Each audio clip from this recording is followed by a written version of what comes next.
Ole Matthew Pa Servicing Channel a kalo lom le vek chewa hei tun chung kan video tura chuan amain access hei access ania mai brake patla dang vel kha kim chang dong garon da to tu kan video chun hei a brake pat chu kan set hem chu mi ri rak rak chu kong chia vela hiam a khal tu pa chun dar thlang ke ri ang hi ti me che chu ri rak rak thina a brake me lo line mo kong antina na siam chun kong sot ba bo a petrol shiat le zul ta ni kha brake light chun a brake pat kha ain chepa engma ri lo amar chu brake lo khana chu tiang chun tlan tui phei chuan he a hian a rin na sa ni chu enting nge kan ti thatang ti thakan endo na hi an thiat chho do nga number som pani ve ve nia hi lai hi brake pat kil na en lo hi number 8 ania hi lai kan thon ma khan te hel lu zau kha ol sama ti hiam number 8 an hel lu zau ma sanga mo hel chu ngal kher ngai lo chuan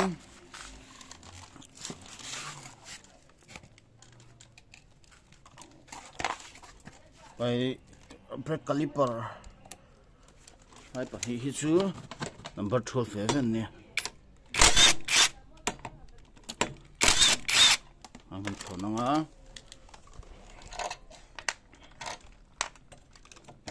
ne po hin na thi bo to ne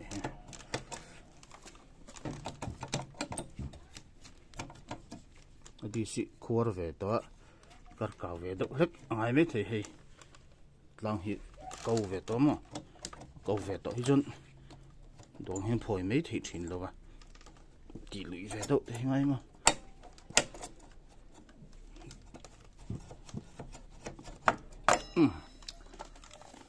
thôi á bắt kim lo om nghe ở đâu nó to lo nghe kan endo na thir phek khalo mem kan enang na thi kem lo nam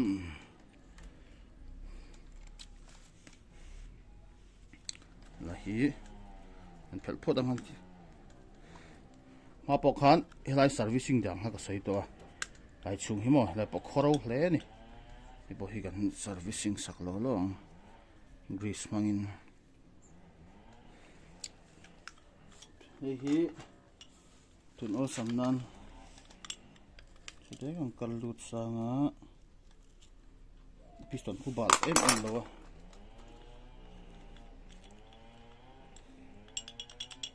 tiền chân ở thì rắc rắc rồi nghe bên xem về này mà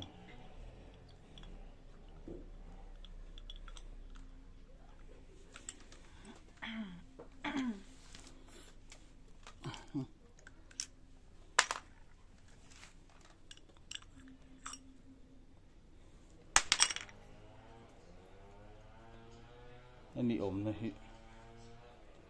hay hiện ở đâu nó tổ lâu này mà không gì ạ chuan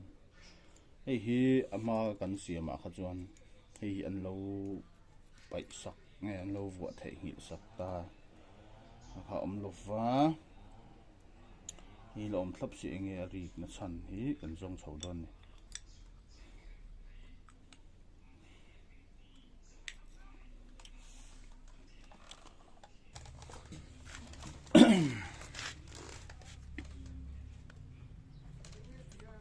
hei kan servicing photang po chu ni se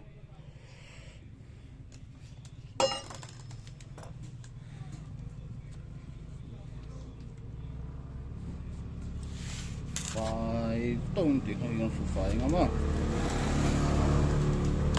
cái này ta phải chọn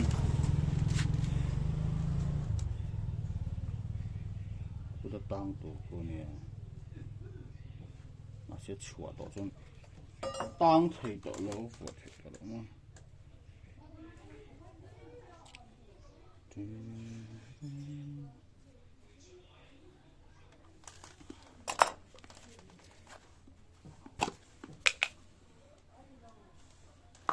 Don't grease again, don't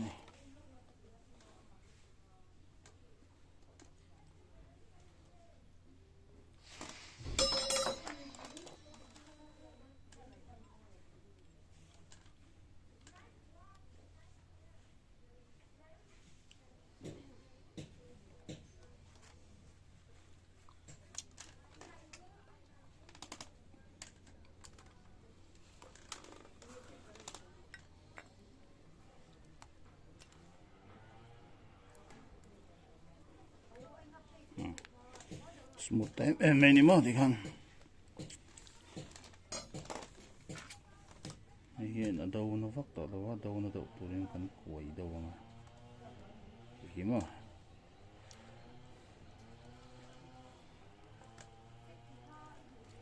cần quẩy er chầu đâu đâu này chứ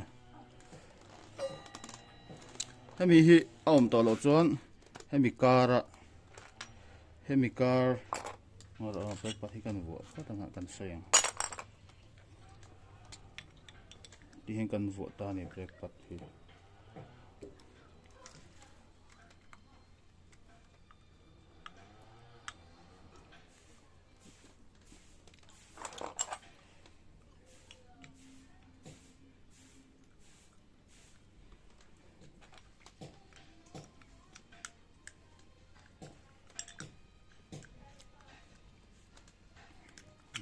tất cả mấy đi khăn chân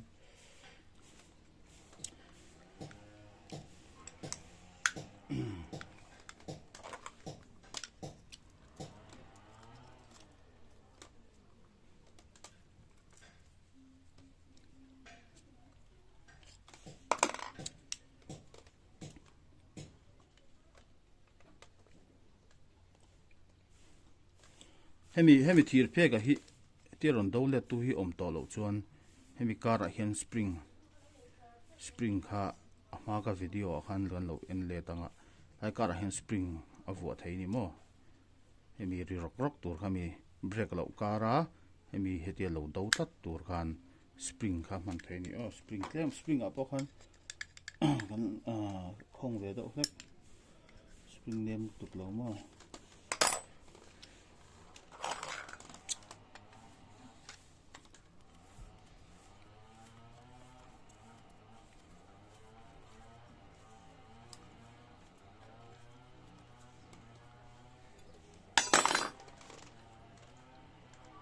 cái chỗ nó đâu tắt ra là cái cần em chỉ năng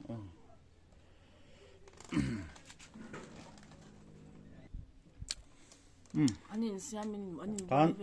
hei hi hay làm bằng đâu nó lại rồi tụt khang cần quẩy eramo cái cần fit lên à kan tiri ni test don ni pasa kalle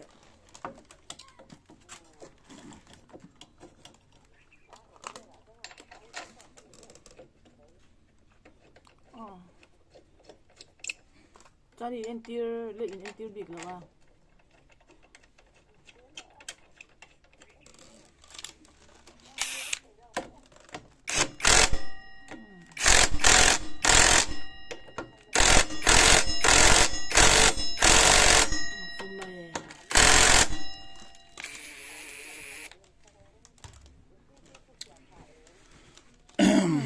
hay mi gần quẩy cầu gió nó break khắp bầm tụi nó mà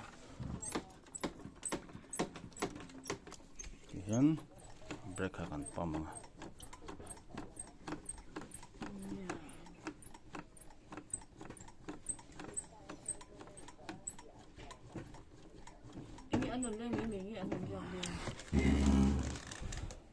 cố định gần soi yang he mà chọn thì hiền a break pat mor lampang a tia zuk soi khan a rel thei ta ni he tuna chun eng ma ri to lo ni ma